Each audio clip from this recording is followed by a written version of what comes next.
नमस्कार, स्वागत है आपका एक बार फिर से भारत समाचार के इस खास कार्यक्रम में जो आधारित है कानाफूसी और गपशप पर। तो चलिए शुरू करते हैं पावर सेंटर।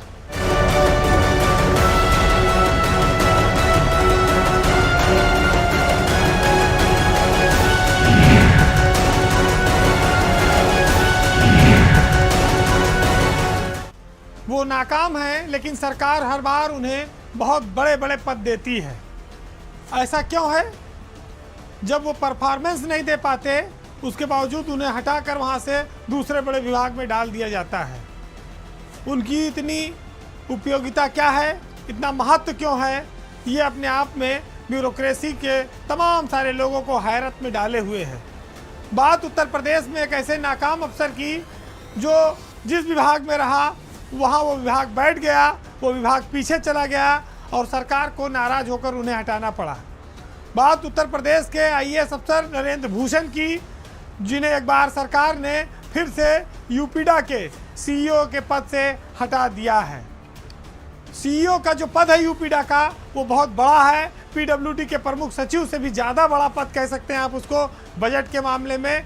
और जो योगी सरकार के ड्रीम प्रोजेक्ट्स हैं वो इन्हीं यूपीडा के द्वारा चलाए जा रहे हैं। उत्तर प्रदेश की जितनी चमचमाती हुई और एक्सप्रेसवे वाली सड़कों पर आप चलते हैं वो सब यूपीडा ही बनाता है।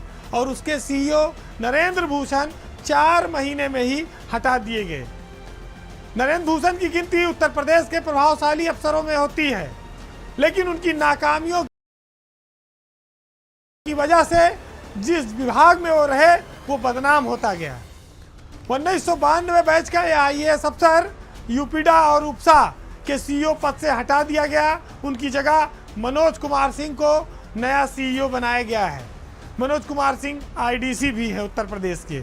लेकिन महत्वपूर्ण बात यह है कि जब लोगों को पता है कि वो परफॉर्म नहीं कर पा रहे हैं, उन्होंने विभाग को पीछे ढकेल दिया है, ऐसे में उनको इतने लंबे समय तक इस विभाग में क्यों बर्दाश्त किया गया। नरेंद्र भूषण के पास अब भी औद्योगिक विकास जैसे बहुत बड़े महकमे का चार्ज है, वो उसके प्रमुख सचिव हैं।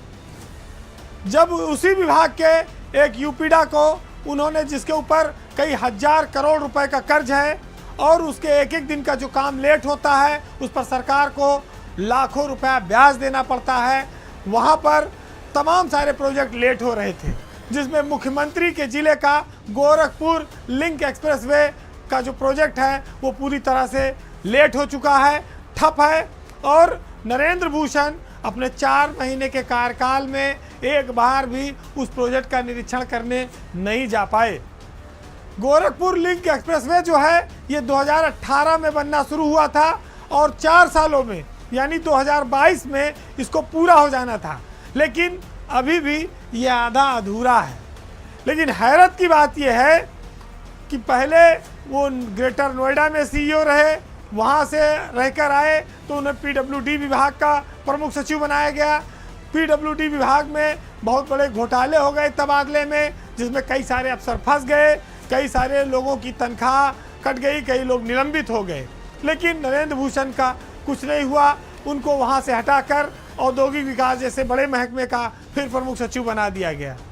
उसके बावजूद उनको सीईओ का चार्ज दे दिया गया यूपीडा का और उपसा का। अब आज 4 महीने बाद फिर वही स्थिति है। तो जो अफसर काम ही नहीं कर पा रहा है उसको आप बार बार मलाई क्यों चटाते जा रहे हैं? नरेंद्र भूषण की कार्यशैली उत्तर प्रदेश में चर्चा का विषय बनी हुई है। मूलतः वो पंजाब के भटिंडा के रहने वाले हैं। जिस विभाग में भी रहे वहाँ उनकी मंत्रियों से भी अनबन रही, लेकिन वो हमेशा भाग्यशाली साबित हुए। आप उसको प्रभावशाली भी कह सकते हैं, क्योंकि वो बड़ा विभाग पाने में कामयाब रहते हैं।